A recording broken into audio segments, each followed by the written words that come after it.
अस्सलाम वालेकुम। मेरा नाम मोहम्मद शुएब है और आप देख रहे हैं शेबी बिटकॉइन यूट्यूब चैनल। आज के दिन मेरा टॉपिक क्रिप्टो मार्केट की अपडेट देना है, बिटकॉइन का एनालिसिस करना है और उसके अलावा मार्केट के और प्रोजेक्ट को डिस्कस करेंगे। साथ में मार्केट क्रैश कर रही है, मार्केट क्यों क्रैश कर रही है और नेक्स्ट क्या सिनेरियोज़ हो सकते हैं मार्केट में, उन सारे सिनेरियोज़ को डिस्कस करना है हमने। और उसके अलावा मैं आपको टोकन रेकमेंड करूँगा कि इस मार्केट क्रैश में कौन से टोकन्स हैं जो आप एक्यूमुलेट कर सकते हैं। सबसे पहले यहाँ पर बीटीसी का चार्ट मेरे पास ओपन है डेली के टाइम फ्रेम में, और डेली के टाइम फ्रेम में यहाँ पर हमने डिस्कस किया था। प्रीवियस मार्केट अपडेट में मैंने आपको बताया था कि यहाँ से चांसेस हैं कि मार्केट ऊपर की तरफ जाए, और ऊपर की तरफ जाने के लिए एक तो मैंने आपको इवेंट्स बताए थे, साथ में मैंने आपको बताया था कि ईटीएफ की तरफ से इनफ्लो भी मैटर करता है। तो ईटीएफ की तरफ से इनफ्लो भी देखेंगे हम मार्केट में कैसा रहा। तो यहाँ पर सबसे पहले बिटकॉइन ने अपनी इस सपोर्ट को, जो कि 69,300 से 400 की थी और जिसे हमने एक अच्छी सपोर्ट कंसीडर किया था और number of time as a resistance और एज आ सपोर्ट ये अच्छा काम करती रही थी, वो ब्रेक हो चुकी है बहुत अच्छे वॉल्यूम के साथ। और अब जो करंट सपोर्ट है हमारे पास वो 67,500 की है, वो कि एग्जैक्टली उसे इसने टच नहीं किया है। लेकिन यहाँ पर अगर आरएसआई को आप देखें तो आरएसआई हमें 15 मिनट, 1 आवर और 4 आवर में बिलो 30 ओवर सोल्ड के जोन में नज़र आ रही है, जो कि हमारे पास एक बाइंग सिग्नल होता है।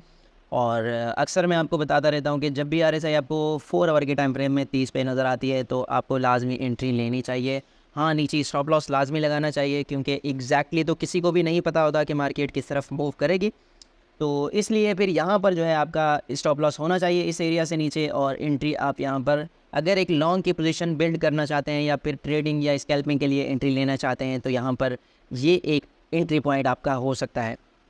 अब आगे सिनेरियोज़ क्या हो सकते हैं वो मैं आपसे डिस्कस करता हूँ। यहाँ पर लास्ट टाइम क्या हुआ था कि डबल टॉप बना हमारे पास इस जगह, और उसके बाद जो है डबल टॉप कंफर्म हुआ यहाँ पर, और उसके बाद मार्केट ने अच्छा खासा क्रैश किया और एक नया लो बनाया इस पूरी रेंज का। तो अगेन क्या ऐसा सिनेरियो हो सकता है वो हम डिस्कस करेंगे। यहाँ पर देखें ये पूरी एक परसेंटेज थी 8% की, ठीक है। और उसके बाद जो है जब ये क्रैश हुआ तो यहाँ से नीचे पूरा एग्जैक्टली अपनी उस परसेंटेज को इसने यहाँ कैलकुलेट किया। तो अब दोबारा से यहाँ पर ये सिनेरियो हमारे पास आ रहा है और ये भी डबल टॉप हमें बनता हुआ नज़र आ रहा है। यहाँ पर देखिए ये फर्स्ट और ये सेकंड टॉप हमारे पास बन चुका है। तो इस टॉप में अगर हम यहाँ पर देखें ये वाली रेंज इधर, और फिर यहाँ से अगर हम इसको कैलकुलेट करें तो यहाँ पर जो बन रहा है 63,000 का एरिया बन रहा है, यानी कि ये जो इसकी प्रीवियस रेंज थी इस रेंज में बीटीसी आ सकता है। और इसमें ऑब्वियसली इवेंट्स का भी काफ़ी ज़्यादा किरदार रहेगा, जो कल के दिन इवेंट होने वाले हैं। सीपीआई का डेटा आने वाला है, इंटरेस्ट रेट का डिसीजन आने वाला है, और साथ में ईटीएफ का इनफ्लो भी हमने देखना होगा।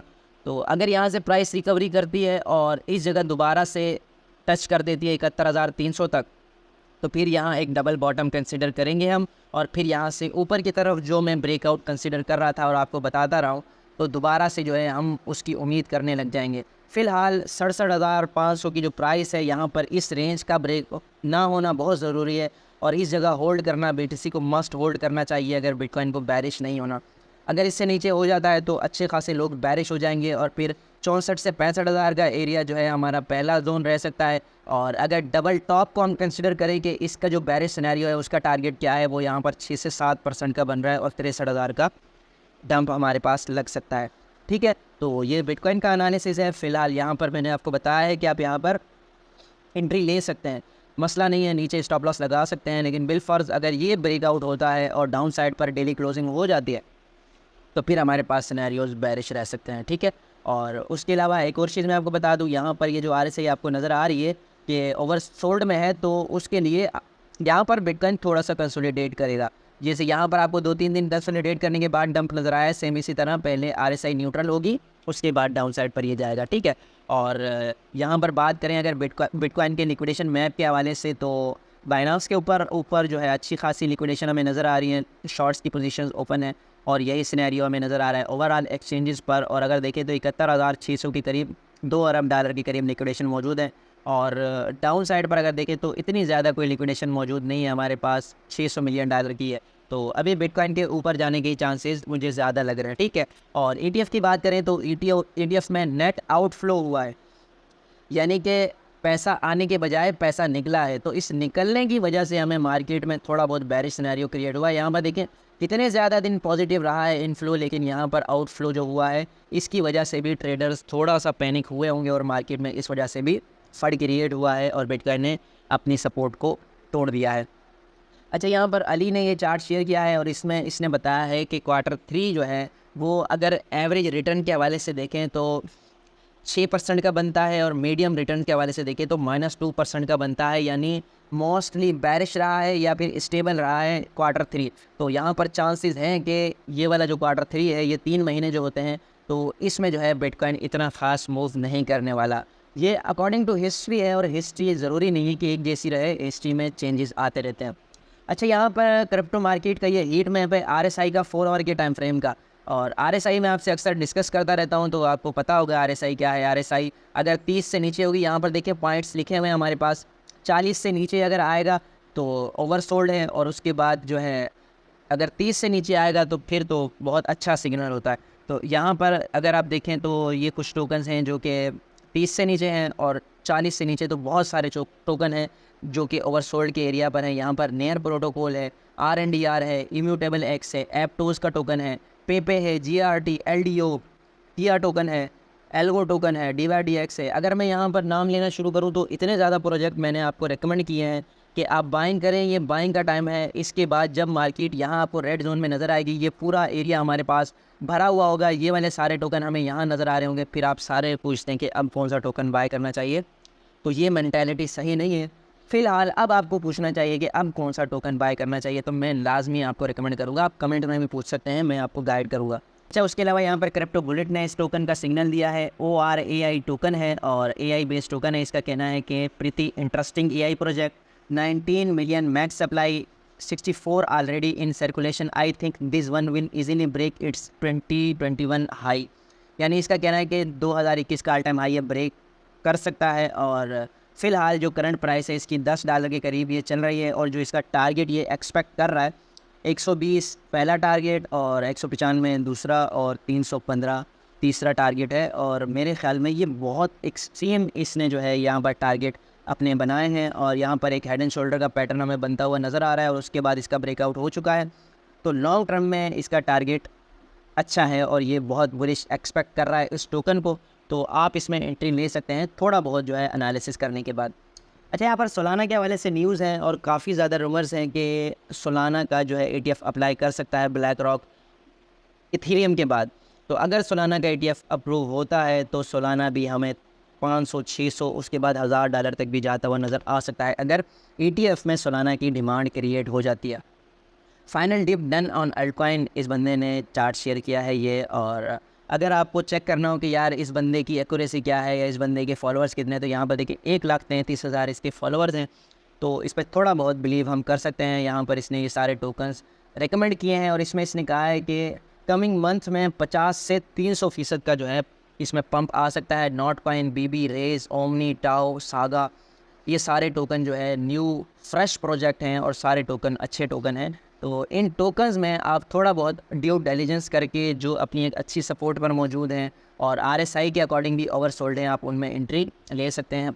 EtherFi और ENA अच्छे टोकन हैं, पर्सनली मैं इनमें एंट्री लेना चाहूँगा, ठीक है। और उसके अलावा सऊदी अरेबिया पेट्रोल डील जो है वो एंड हो गई है US के साथ, और ये कई दहाइयों से चलती हुई आ रही थी। तो अब जो है सऊदीया कौन सा पेमेंट मेथड यूज़ करेगा, सारी दुनिया की नज़रें उस पर हैं। अगर वो बिटकॉइन को चूज़ करते हैं तो ये पूरी क्रिप्टो मार्केट के लिए बहुत ज़्यादा बुलिश न्यूज़ होगी। तो फ़िलहाल इसका इम्पैक्ट हमें इतना ज़्यादा नज़र नहीं आ रहा है, लेकिन आहिस्ता आहिस्ता जब ये जो है लोग इनसे ऑयल की मतलब कि ख़रीदो फ़रोख्त करेंगे, तो फिर ये कौन सा मेथड जो है इंट्रोड्यूस करवाते हैं अपने बायर्स के लिए, वो बहुत ज़्यादा मैटर करता है। तो आने वाले दिनों में इस चीज़ का बहुत बड़ा इम्पैक्ट होगा। अच्छा, यहाँ पर कॉइन सिग्नल ने एक बात कही है, market maker are creating red carpets for Franklin Templeton. एक कंपनी है जो कि बाइंग कर रही है क्रिप्टो की और इन्वेस्ट कर रही है क्रिप्टोज़ में, बिटकॉइन, ईथर वगैरह और इस तरह के दूसरे क्रिप्टो टोकन्स में। तो कॉइन सिग्नल का कहना है कि मार्केट मेकर उसके लिए रेड कारपेट बिछा रहा है, यानी कि उनके लिए बाइंग अपॉर्चुनिटी क्रिएट कर रहा है। और साथ इसने कहा है कि बिटकॉइन जब $60,000 पे था, तब अल्टकॉइन की जो प्राइस थी, अल्टकॉइन को उन प्राइस पर लाया जा रहा है। Reversal soon when enough holders panic sell. इसने कहा है कि रिवर्सल हो सकता है कुछ ही टाइम बाद, जब ज़्यादातर होल्डर जो है वो पैनिक सेलिंग कर देंगे कि मार्केट और नीचे जाने वाली है। तो आपने अगर होल्डिंग कर रखी है और कॉइन्स बाय कर रखे हैं तो आपने बिल्कुल भी सेल नहीं करना। अच्छा, यहाँ पर इस हफ्ते की कुछ इवेंट हैं, कुछ टोकन्स के इवेंट हैं, वो मैं आपसे शेयर करना चाहता हूँ। यहाँ पर सबसे पहले तो कल के दिन जो है एफएमसी मीटिंग है और मार्केट मेकर जो है वो मतलब कि उम्मीद कर रहे हैं कि रेट कट हो सकता है 25 बेसिस पॉइंट का। अगर वो होता है तो एक्सट्रीम मार्केट बुलिश होगी, लेकिन उसको होने के लिए उससे पहले शाम 5 बजे जो है सीपीआई का डेटा आएगा। अगर सीपीआई का डेटा आता है कम, यानी महंगाई कम हो रही है अमेरिका में, तो फिर तो कट के हम लगा सकते हैं उम्मीद कि यार कट हो जाएगा। लेकिन अगर महंगाई उतनी ही रहती है जितनी कि पहले थी या फिर मज़ीद बढ़ जाती है, तो फिर हमारे पास चांसेस होंगे कि कट जो है वो नहीं होगा और इंटरेस्ट रेट स्टेबल रहेगा। फिर मार्केट में भी इतनी ज़्यादा मूवमेंट हमें दिखाई नहीं देगी। अच्छा, उसके अलावा एफएटी टोकन, एजीआईएक्स और ओशन प्रोटोकॉल जो है वो मर्ज होने जा रहे हैं 13 तारीख को, और फिर एक टोकन बन जाएगा। अगर एक्सचेंजेस पर आपके टोकन हैं, आपने इन तीनों में से कोई भी टोकन होल्ड कर रखा है, तो वो ऑटोमेटिकली आपको इन तीनों का मर्ज हुआ एक टोकन मिल जाएगा। हाँ, अगर आपके पास वॉलेट में पड़े हुए हैं तो फिर वॉलेट में आपको जो है करना पड़ेगा उसमें मर्ज। और उसके अलावा जेड के टोकन के हवाले से जो है उम्मीद है कि ये अपना टोकन लॉन्च कर देंगे और वर्जन 24 जो है अपग्रेड इनका कंप्लीट हो चुका है, होने वाला है। इसके बाद जो है ये अपने टोकन लॉन्च की तरफ जाएंगे। स्टार्क नेट की 4.9% सर्कुलेशन सप्लाई जो है वो अनलॉक होने वाली है 15 जून को। तो इसके टोकन पे आपने नज़र रखनी है। ये टोकन बहुत अच्छा प्रोजेक्ट है और आने वाले दिनों में अच्छी डेवलपमेंट होने वाली है इसमें। तो अगर यहाँ पर जो है आपको डिप मिलता है तो आप इसमें बाय कर सकते हैं। अच्छा, पी स्टेक टोकन जो है वो लिक्विड स्टेकिंग सॉल्यूशन लॉन्च करने वाले हैं बिटकॉइन पर बहुत जल्द। तो इस हवाले से इस टोकन का बहुत बुलिश यूज़ केस आने वाला है। और FGO for George Foundry launch pool will go live on Solana. FGO जो है लॉन्च पूल जो है बनाने वाले हैं सोलाना पर 10 जून को। उसके बाद इस टोकन की प्राइस भी अच्छी खासी हमें पंप करती हुई नज़र आ सकती है। तो ये आज की वीडियो थी। उम्मीद है कि आज की वीडियो भी आपके लिए इन्फॉर्मेटिव रही होगी। मिलते हैं अपनी नेक्स्ट वीडियो में। अल्लाह हाफिज़।